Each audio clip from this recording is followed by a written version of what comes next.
another thing that I think is really important that I think people are very hesitant to do is make your AI jump through hoops. People tend to think that technology isn't judging you. Right. Claude doesn't talk to ChatGPT and go, "Oh my God, this Rob Schultz guy." He just won't give up. He keeps prompting and prompting and prompting. He never says. Exactly. AI, at least at this point, don't judge you. Yeah. So if you're not technical, if you don't trust AI, if you are like an energy healer and the only reason you're using this is because your coach made you use it, Yeah. just say, "This is who I am. I hate technology. I'm really doubtful that you can do this for me." Make it jump through hoops. Welcome to AI Today with Lou Bortone, your source for the latest and greatest AI tips, tools, and trends. Get ready to get wicked smart.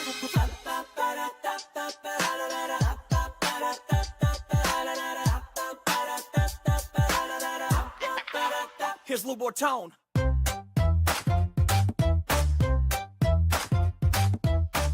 Hey gang, it's Lou, and we are back with the AI Today podcast. We're doing a special interview series with some of our good friends and colleagues and AI enthusiasts. I'm not even sure what to call us because AI is so new. I'm afraid to call us any of us AI gurus, but we're getting there, right, Rob?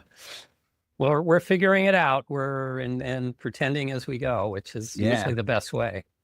So Rob and I go way, way back, and you're one of the first people I thought of when I said, I got to see what other folks are doing with all this crazy AI stuff. And one of the things I noticed, and one of the reasons I want to ask you on here is because you seem to have taken like prompt engineering kind of to a next level, because I've used some of those prompts that you've created, and they're really good. I mean, they go a lot deeper than the typical whatever prompt. So how did you find your way into all that? I think the first experience I had where I kind of had my eyes open to AI was a colleague that I knew from being part of a different program posted to Facebook. She was in a very specific niche. Yeah. And it was actually a women's niche. So she was asking for, "I'm running out of content ideas. I need some ideas for content to," and at first I was like, "I'm a man. I'm going to shut up and see what other people are posting." And no one was posting anything. So she's putting out to Facebook, "Help, I need ideas." And I'm like, okay, well, if no one's going to offer ideas. So I went into ChatGPT and I just said, this is who she is. This is who she helps. She's looking for content ideas. And I was amazed what I got. Yep. And then I think I said, okay, well, let's push this further. And one of the things I think is great for content is, what is your market complaining about? So I said, what are the things her market is complaining about in their words? So it's not like they're complaining about this and that. It's her client is actually saying, "I'm at my wit's end. If I have to do blankety blank one more time, I'm going to throw my computer or I'm going to throw myself out a window." And it's like, and it did an amazing job. So I gave her like 30 of these. So that set it off. And you've got, background in video and copywriting, things like that. Was there a particular AI tool that you started with? Did you sort of start with ChatGPT, which is kind of mainstream, or did you find other tools that were good or better than that? I didn't start with the tool. I started with the problem, because what's happening now reminds me of, and this is going to date me like 1998, 1997 with the quote unquote regular internet. Yeah. And it was very exciting. And there were all kinds of new things coming online. And one of the things you remember is how all these things, which were supposed to be so hot and amazing, it's like 3 years later that you didn't know they existed. I've always been about what solves a problem I have, or what gets me to an outcome I want. So I got an email this morning about, someone was advertising a lead magnet. It's like the 250 top AI tools. And I was like, no way.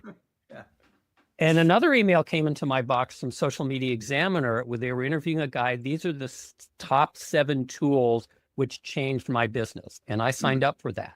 So for me, it's about, as everything is in marketing, what is your biggest challenge in business right now? What's going to solve it? What is your most desired outcome in business right now? What's going to solve that? So I'm very much about contextual AI. Where are you? Stop. Don't give up your power. Don't like, oh my God, I know nothing. So I have to learn all these tools. Yeah. It's like, decide what you want. It's like everything for some reason in business is every other area in life, whether it's a romantic partner, whether it's where we want to go for dinner, we know what we want. And in business, it's like, oh, I don't know. I'm a babe in the woods. And we start buying all this stuff. And anyway. That's so funny. I was just talking to a mutual friend, Sue Geyer. I think you know Sue, because she does a lot with Notebook LM.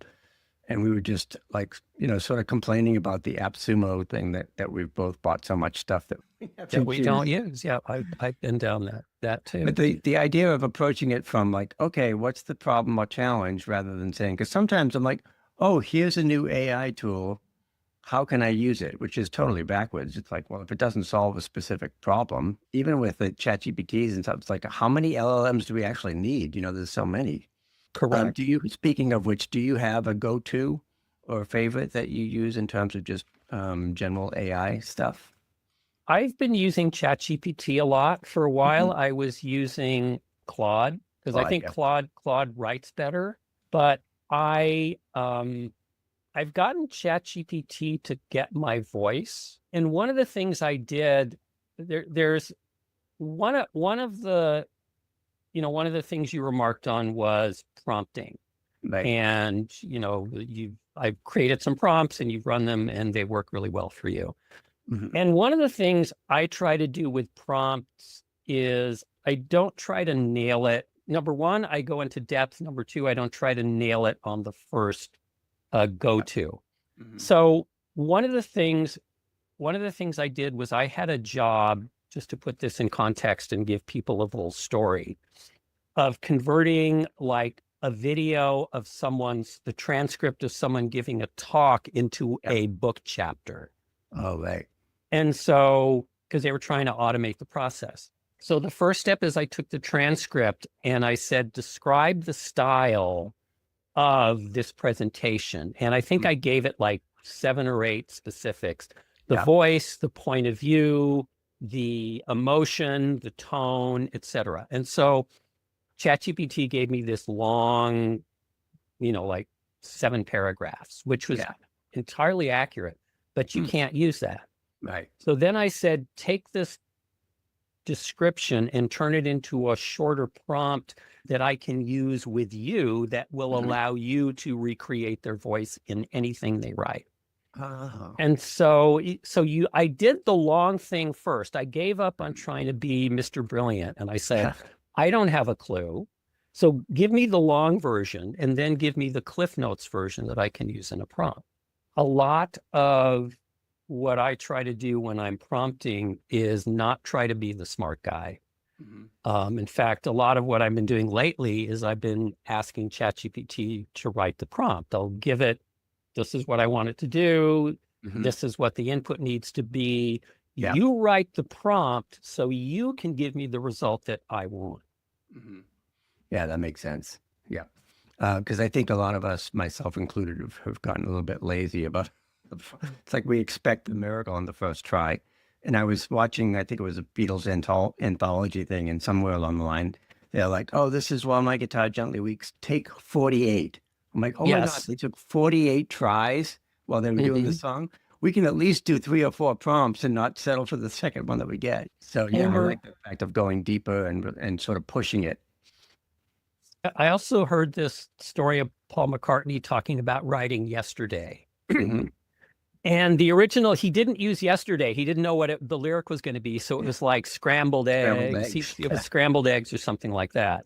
And I've seen other people I saw a video on YouTube of I think it was the Bee Gees or something, where they were just trying to get the harmonies of the song down. Yeah. And it shows them in the studio, and they're not singing words, they're just singing gibberish. But the goal was to get the harmony down first, and then they show it with the lyrics once they figured out what the lyrics were. Right. Anyway.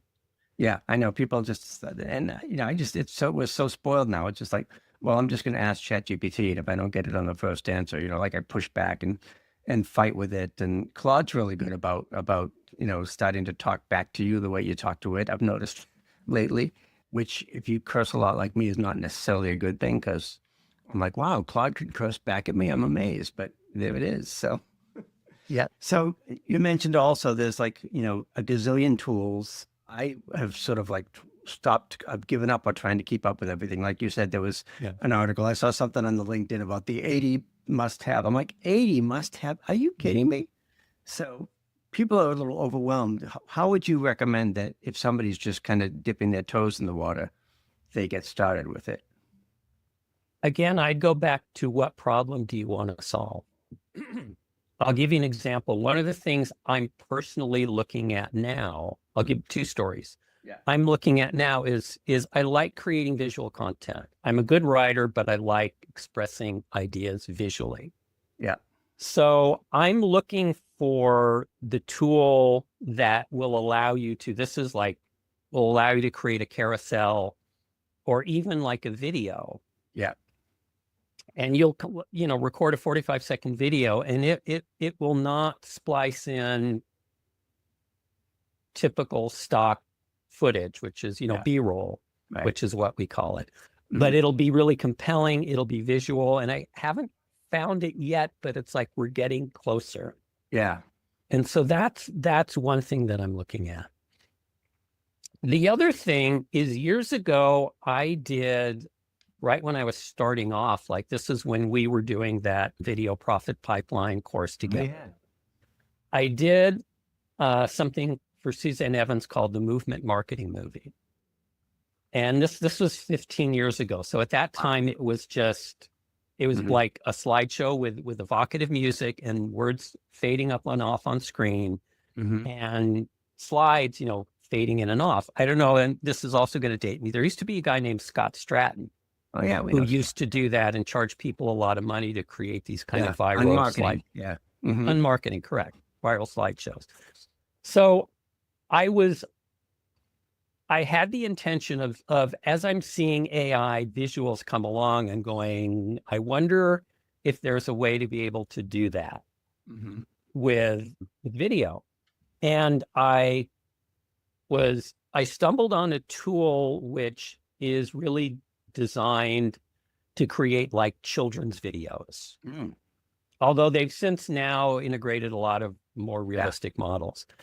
But what it does is it does everything. It'll kind of create the script. It will organize the script into scenes. It'll create the storyboards. So basically it creates the whole movie for you.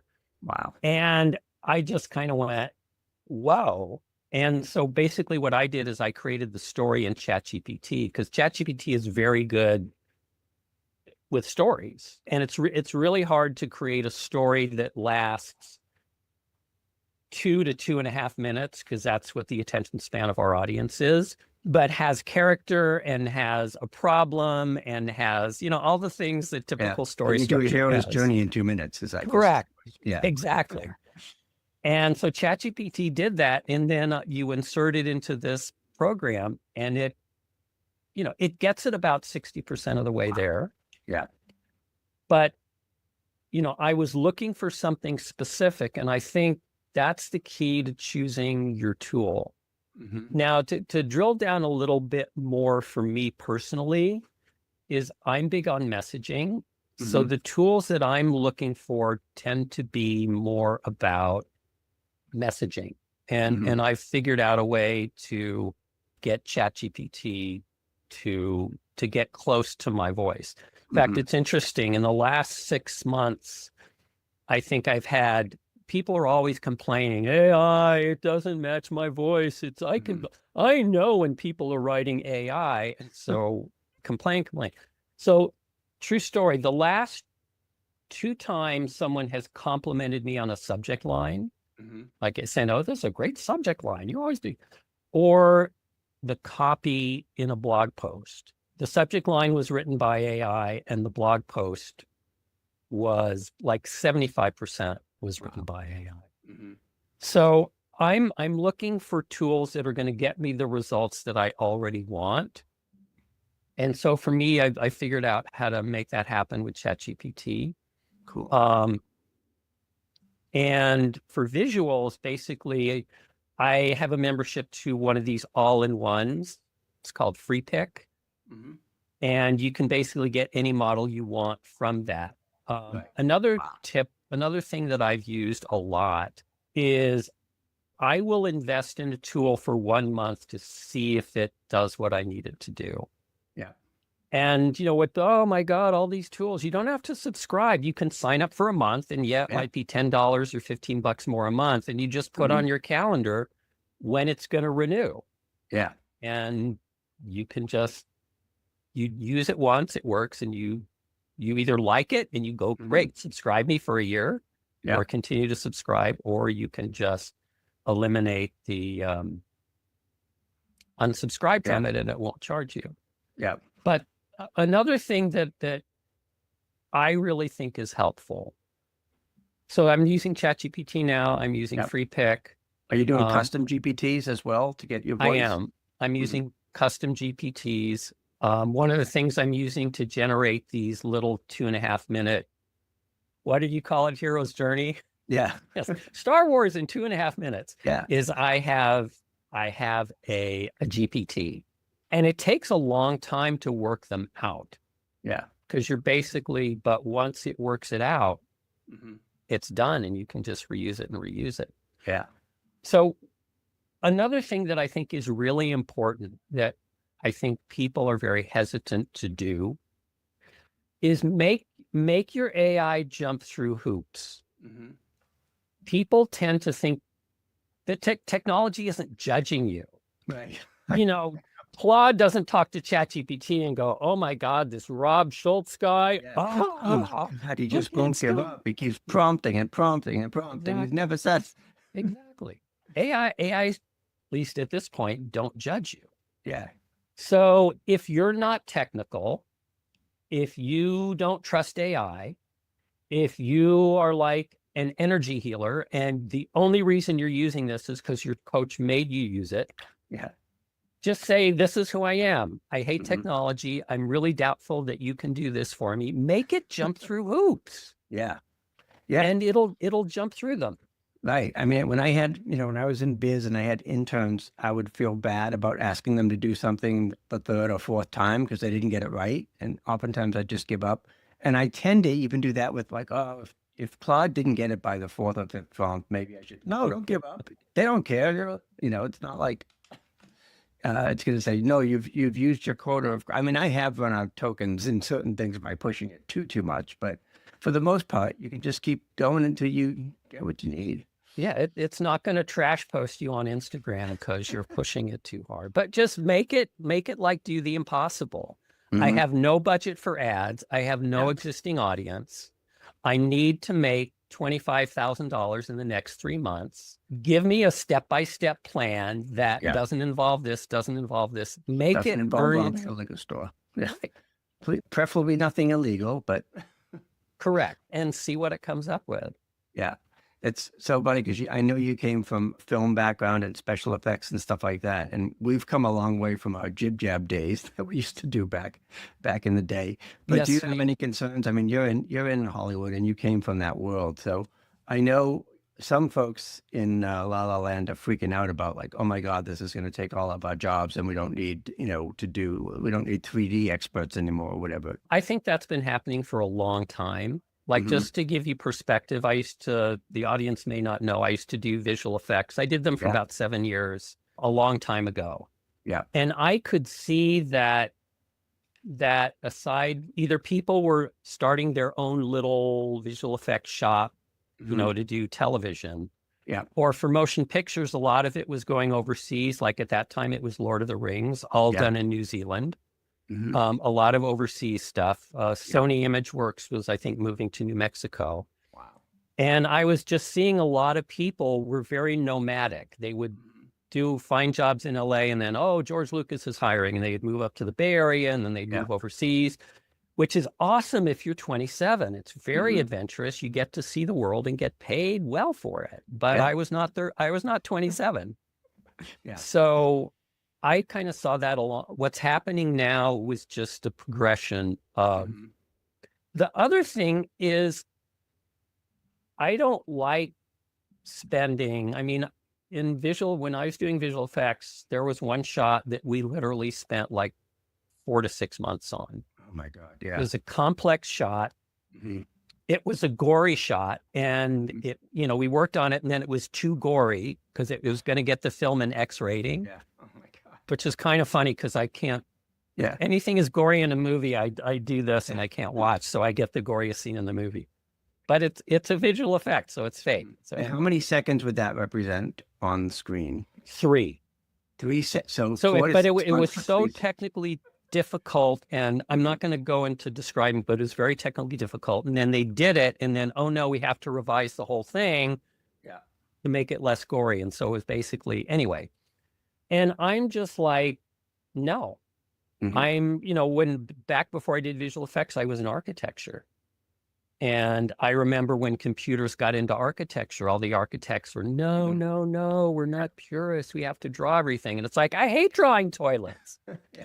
Which is what you do when you start out. I hate drawing. And you would have these plastic templates that were toilet templates. And you'd trace a little toilet, and then you'd trace another little toilet, and then you trace, and it's like, thank God that's gone. Yeah. So I'm not like replace all the humans. I have some concerns, because if you replace too many humans, it starts, I'm not going to get into, because I'm not qualified to even talk about that. But yeah, I have concerns about what is happening. But for me personally, I'm welcoming it. Yeah. Because it frees me from the tedium of what I don't want to do. And it will allow me to do more of what I do. Now, is it causing me to change my business model? Yes. Is it causing me to make changes? Yes. But in marketing, it's like, what else is new? It's how many people now are doing teleseminars? How many people now are doing content on MySpace? Yeah. It's going to, that's the thing I tell folks. It's like, well, look, whether you like it or not, it's going to move and it's going to happen. So you can adapt and you could try to go with it and use it to your advantage. I mean, like I look at the goofy little 15-second Sora videos I'm doing with me and Vegeta the Pug going to the North Pole to see Santa. I'm like, I couldn't have done that 6 months ago. Or Regina, as Sora likes to call her. It's like, oh my God, so the pronunciation is not quite there.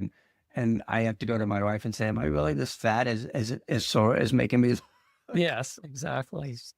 But yeah, it's a brave new world. So if somebody's just getting into this kind of stuff, again, I totally agree with start with the problem, because a lot of times some of these AI tools are a solution, in search of a problem. Right. But are there certain use cases or certain tools that you're using, like visual tools, VO or Sora or anything like that you're excited about? Well, there are a couple questions there. If you're just getting started, I would start with content because it's simple. Yeah. It's not multimodal. Multimodal means you're like transitioning from text to visuals. I mean, I've always done that. So for me, it's not as big a deal. But if you're just getting started, be gentle with yourself. And start with something like content. Start with like what I did with the friend who was posting on Facebook. That's how I got started. Right. Start with something where you can get a win. So that's the first thing. The second thing is take YouTube with a grain of salt. Okay. I have learned so much from YouTube. I am not trash talking YouTube. The YouTube business model is different than our business model. YouTube business model is based on attention. So everything is always obsolete. Everything is always game over. everything is always insane. That's the other thing. It's insane. Yeah. This mouse is insane. My nose, insane. It's just everything. It must be like a Google SEO thing, but everything is insane.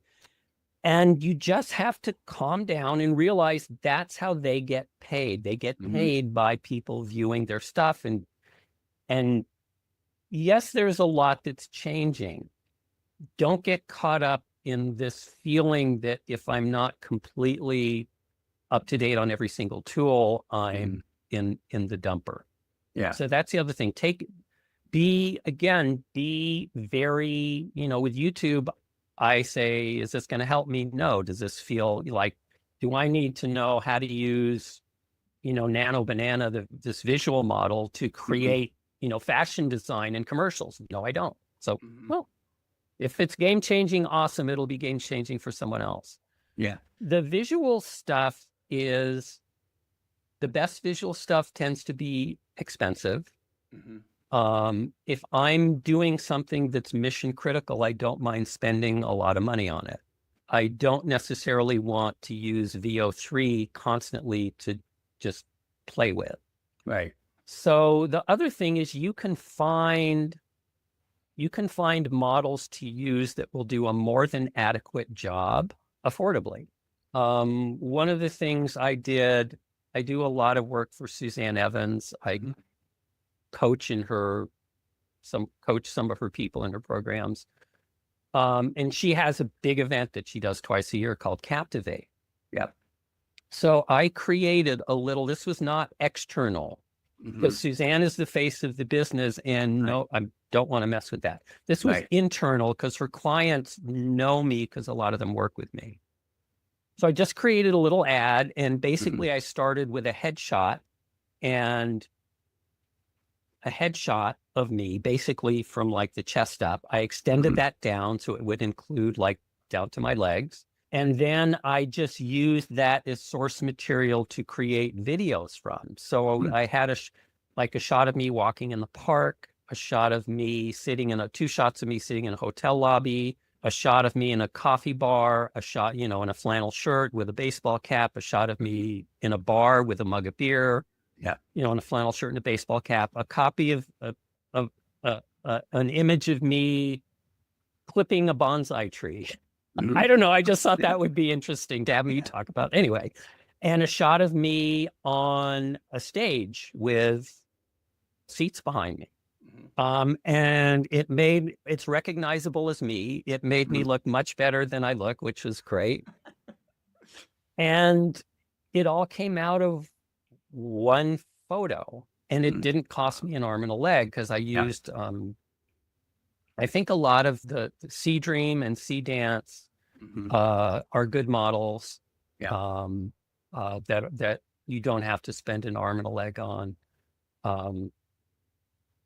A lot of times also I have a year-long membership to Free Pick, which is one of these all-in-ones, which, Nano Banana and VO3 and Kling and all of the different video models. And if you're just starting out and you have no idea what any of those are, don't worry about it, because you won't have to worry about it until you get to the point where you do need to worry about it. Yeah.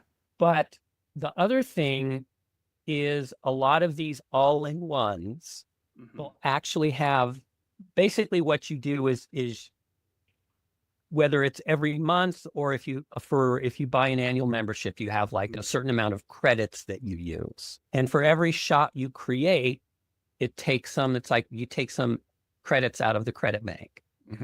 But it'll actually say how many credits there are. And sometimes Free Pick will actually give you a recommendation. This is good with animated characters. This is good for cinematic and et cetera. So it'll tell you okay, you should use VO for this, and so correct. And sometimes I just make an executive decision that this is something peripheral, and I don't, this isn't a moneymaker, so I'm just gonna do what I can. And the models are getting so good that you can really do some interesting things. There were two specific tools I did want to mention. These are a little higher end. Not higher end like coding. I am not a coder, so I'm not like nerd tools. I am nerdy, but I'm not that nerdy. I wish I was, but at this point, I'm not. There is one of the content tools, as I said, I'm really interested in content that you can give it an idea and it will give you the ability to make it visual. Right. It's called Blotato, BLOTATO.com. Interesting. And it was created by a woman named Sabrina Romanoff, who basically came out of Stanford or something and did an AI app or startup and sold it for millions of dollars. And so now she's helping people, and she's created this tool called Blotato. So again, notice how the tool, why I'm interested in it, is the tool fits something that is going to make a difference for me. Right.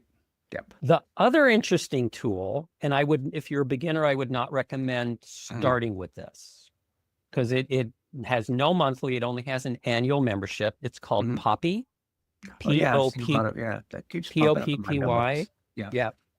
And it is at Poppy, POPPY.ai.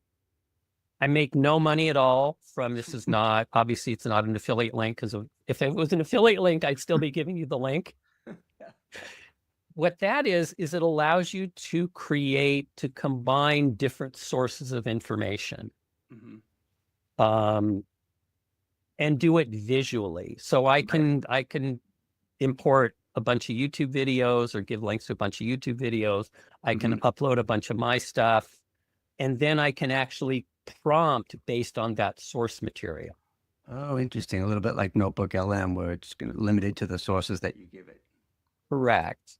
Correct. But it'll allow you to, Notebook LM has very specific kind of outputs. You can do slideshow.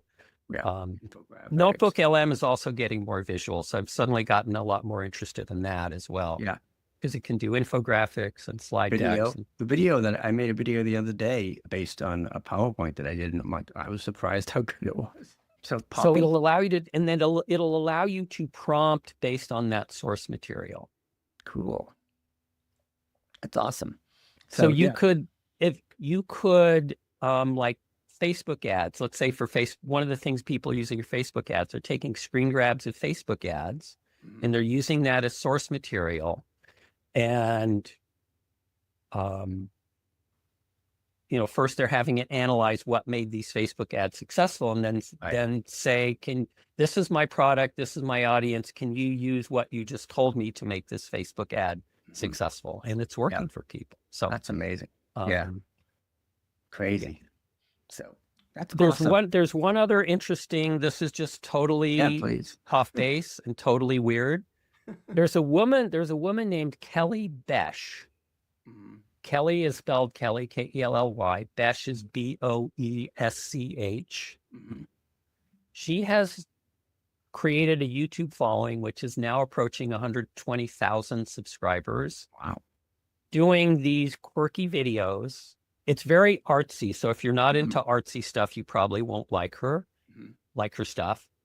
But it's very artsy, these little 2 to 3 minute artsy videos with music created in Suno AI, which is it's a music creation app. And they're wonderful. Yeah. And people are, and all, she's not teaching anything. And they're very quirky. Even if you're not into artsy stuff, it may be worth a look, because it's an example of someone who's doing something which is non-mainstream and but because she's doing it well, is creating a very large audience from it. Yeah, and she's putting herself and her personality, some of my friends call it human in the loop. It's not like she's relegating everything to AI, right? She's creating something and the tools are embellishing that. Yeah, she definitely, this is not AI slop. She definitely has, you may not like it, but she definitely has a style and a vibe. And I've seen her interviewed. She's very low key and very kind of normal. You'd think that someone like that would have, like purple hair and in a mohawk or something. Yeah. And she's just like a regular person, very soft spoken. Yeah. So I'll end with one piece of trivia that some people may not know, but you told me this a long time ago, and I still think about how funny it is. That who was your college roommate? Oh yes, my college roommate was Weird Al Yankovic. Was he For, weird? for 1 year. For Yeah. 1 year, we lived in. He wasn't actually my roommate. We were four guys in an apartment, Mhm. and with one bathroom. It's like, how did we do that in college? It's like four people in one. Like, I guess we figured it out. That's so funny. But he was also in most of his life people say he's a nice guy. He is. You will not hear any trash about him from me. He is one of the nicest, most grounded people you will ever want to meet. Yeah, that's so funny. It's kind of so random. I wonder how he's using AI, if he's using it, because he did all the parody songs and stuff like that. Now it's like, oh my God, with Suno, I'm doing crazy stuff with that as well. And then I think I read somewhere that recently one of the top 40 country songs was a Suno generated. I'm like, and people were up in arms about it. I'm like, music is music. I don't really care where it comes from.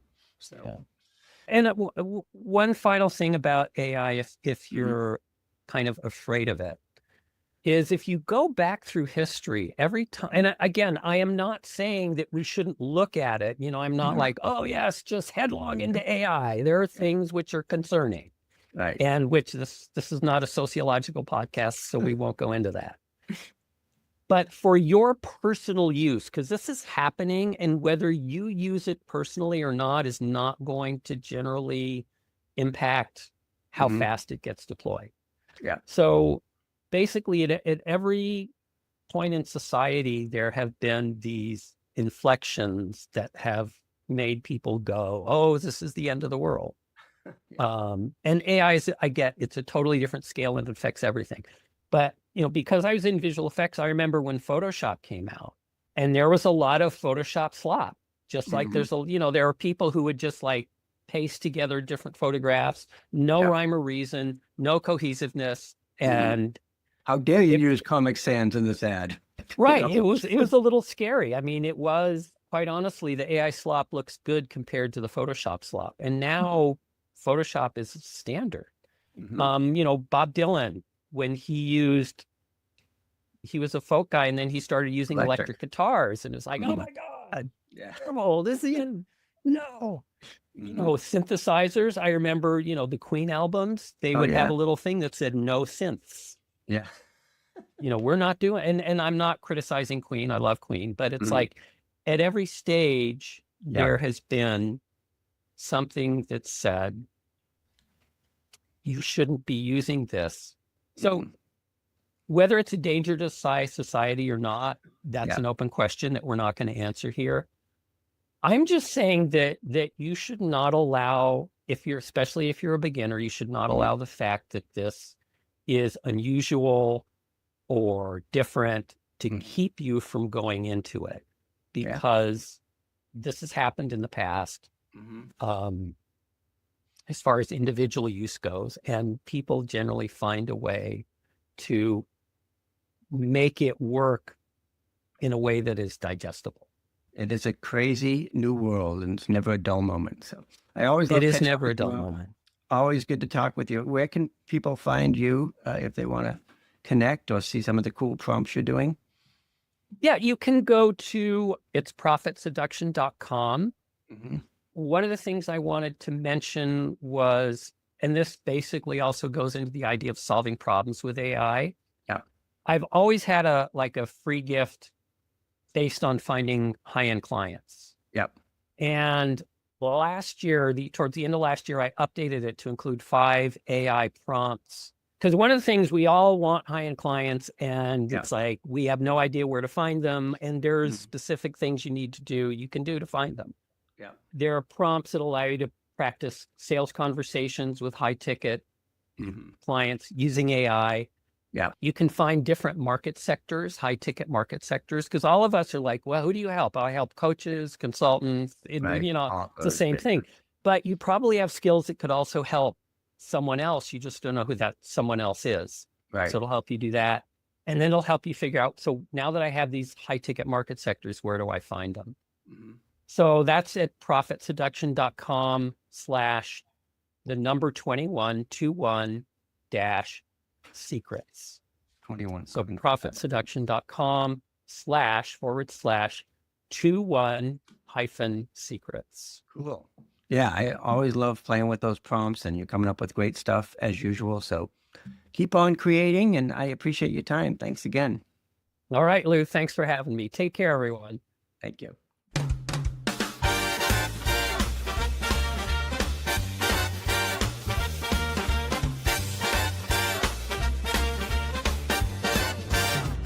Welcome to AI Today with Lou Bortone.